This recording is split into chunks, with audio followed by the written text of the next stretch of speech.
Pasamos entonces a la sesión 4. ¿Qué vamos a hacer en esta sesión? Vamos a hacer la revisión del automonitoreo y de la práctica de relajación muscular progresiva. Podemos utilizar la relajación muscular progresiva de Jacobson, ¿sí? En este sentido, con entrenamiento en discriminación, que se entiende de que toda relajación debe identificarse qué parte del cuerpo es el que está más tensionado, qué músculo es lo que se requiere tensionar con mayor frecuencia y consecuentemente relajarlo. Entonces, cuando yo digo con entrenamiento en discriminación, es una parte del cuerpo, puede ser de las extremidades, un dedo inclusive, que requiera mayor entrenamiento en relajación muscular. Entonces, esto tendremos que encargarnos para ayudar al paciente a que identifique qué parte del cuerpo es el que requiere mayor atención en cuanto a la relajación muscular. Se efectúa el protocolo de relajación muscular progresiva. El terapeuta ahora insistirá en que el paciente esté atento a la diferencia entre la tensión y la relajación de cada uno de los grupos musculares.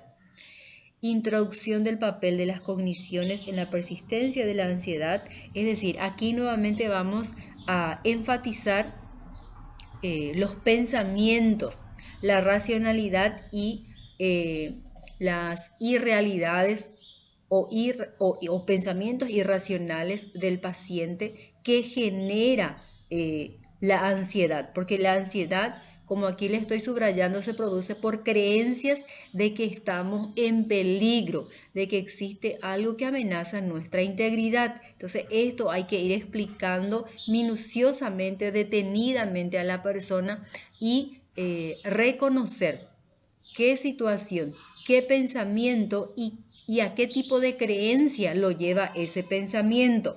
Si pensamos que cada cosa que puede salir mal va a salir mal, o que lo que estamos pasando es muy riesgoso y nos puede hacer mucho daño. Esto inclusive se cumple en aquella persona que mantiene estas creencias irracionales. Muchas veces, muchos de estos pensamientos, lo que nos genera ansiedad, no tiene asidero en la realidad. Es decir, no tiene un sustento, no tiene con qué agarrarse para decir de que es así. Entonces caemos en la cuenta de que estos pensamientos son irracionales, son creencias que son exageradas, distorsionadas, ¿sí? Seguimos con la descripción y rebatimiento de las distorsiones cognitivas. ¿Qué vamos a hacer? Exponerle el siguiente contenido. Por ejemplo, hay dos distorsiones características del trastorno de ansiedad generalizada que son la sobreestimación de las probabilidades y los pensamientos catastróficos, ¿sí? La sobreestimación, ¿qué se entiende con esto? Es la probabilidad basada en la elevada, justamente, valga la redundancia, probabilidad de sucesos negativos improbables.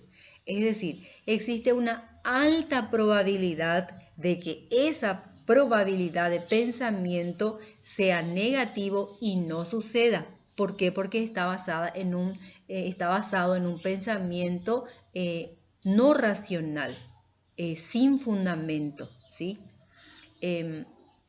Entonces, ¿qué pasa? Que la persona constantemente piensa de que ese pensamiento podría dañarlo, acarreando una situación peligrosa, ¿sí? Entonces, explicamos. Creemos que las amenazas probables van a ocurrir, que todo lo que pueda dañarnos van a ocurrir, que cualquier riesgo o peligro posible va a hacerse realidad. Estos pensamientos son los que se tienen que ir aclarando, trabajando con los diálogos socráticos, por ejemplo, la refutación de hipótesis, refutación de ideas, ¿sí?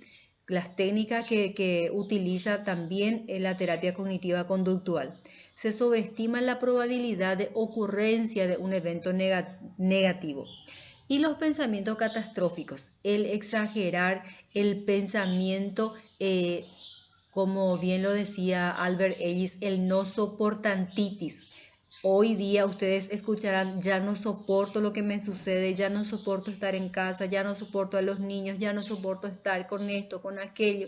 Entonces, eso se torna, se convierte en algo intolerable e incontrolable a la persona.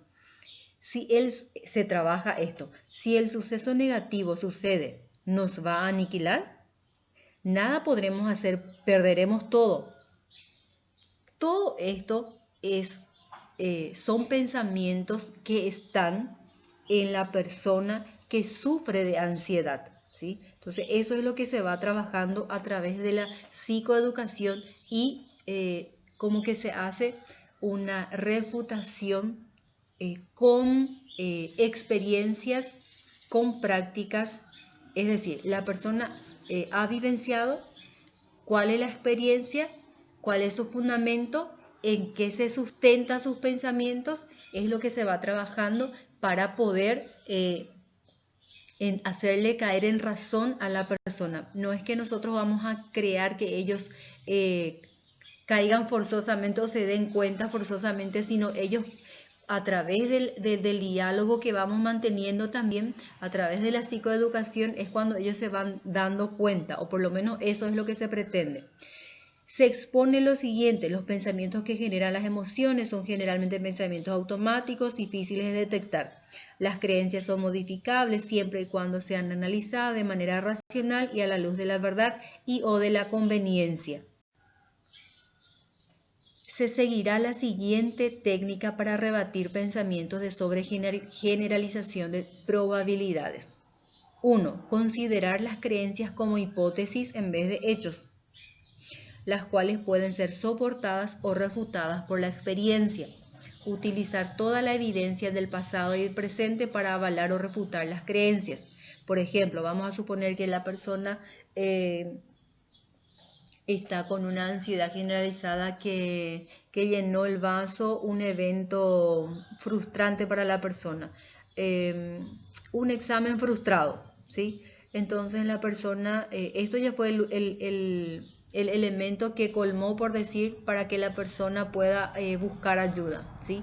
Entonces el ejemplo va a ser aquí, si la persona está en esta situación, preguntarle cuál es la probabilidad de que vuelva a suceder aquello, ¿sí?